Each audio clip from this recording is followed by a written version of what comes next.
நீ நான் காதல் சீரியல்ல இன்னைய எபிசோட்ல என்ன நடந்திருக்கு அப்படிங்கிறத பார்க்கலாம்.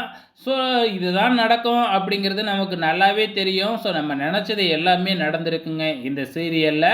இப்போ நம்ம பாட்டி வந்து பார்த்திங்கன்னா, ராகவ் தான் அபிக்கு தாலி கட்டணும் அப்படின்னு சொல்லி வற்புறுத்திக்கிட்டு இருக்காங்க இல்லையா? ஸோ இந்த விஷயத்த கேட்ட உடனே சுந்தரியால் வந்து தாங்கிக்கவே முடியல.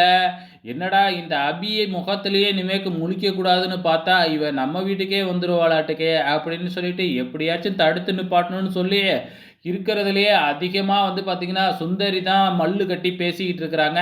ராகவுக்கும் அபிக்கும் கல்யாணம் நடக்கவே கூடாது அப்படின்னு சொல்லிட்டு, ராகவும் வந்து பார்த்திங்கன்னா ஆரம்பத்தில் வந்து கல்யாணம் பண்ணிக்கவே முடியாது, இவளை பற்றி உங்களுக்கு தெரியவே தெரியாது அப்படின்னு சொல்லிக்கிட்டு இருக்கிறாப்புல.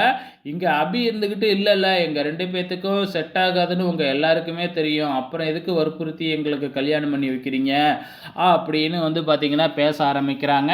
இங்கே அபியோட அப்பாவோ வந்து பார்த்திங்கன்னா என்ன சொல்கிறாங்க, நான் எந்த பழியை வேணுமாலும் ஏற்றுக்குவேன், தான் பொண்ணு ஒரு தப்பானவன்னு சொல்லி அடுத்தவங்க சொன்னாங்கன்னா என்னால் கேட்டுக்கிட்டு இருக்கவே முடியாது அப்படின்னு சொல்லி சிவராமனும் வந்து பார்த்திங்கன்னா இந்த கல்யாணம் நடந்தே ஆகணும் அப்படிங்கிற மாதிரி வந்து பார்த்திங்கன்னா பிடிவாதமாக தான் இருக்கிறாப்லையாட்டுக்கு. ஸோ இங்கே இன்னும் வந்து பார்த்திங்கன்னா ராகவ் தான் ஏதோ தப்பு பண்ணியிருக்கிறாப்புல அப்படிங்கிற மாதிரி தான் அங்கே பேச்சு போய்கிட்டு இருக்குது.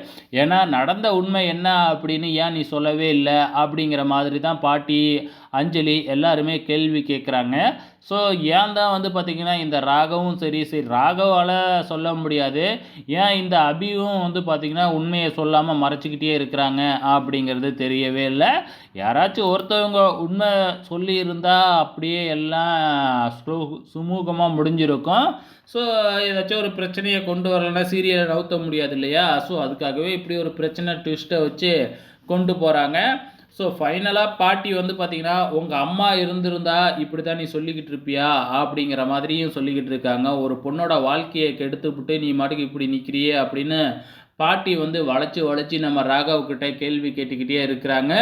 ஃபைனலாக நம்ம ராகவ் வந்து யோசிக்கிறாரு மனசுக்குள்ளாரியே, இவளை இப்படியே விட்டா வெளியில் போயிட்டு கிருஷ்ண மாமாவை கல்யாணம் பண்ணிக்குவா, அதுக்காக தான் இவள் இப்படி ட்ராமா போட்டுக்கிட்டு இருக்கா, ஸோ இவளை விடக்கூடாது அப்படின்னு சொல்லிட்டு எனக்கு இந்த கல்யாணத்தில் சம்மதம் அப்படின்னு நம்ம ராகவ் சொல்லிடுறாரு.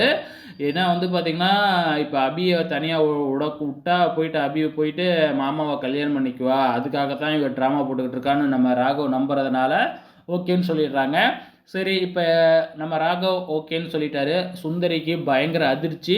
இந்த பக்கம் அபி வந்து சம்மதிக்கவே மாட்டேங்கிறாங்க.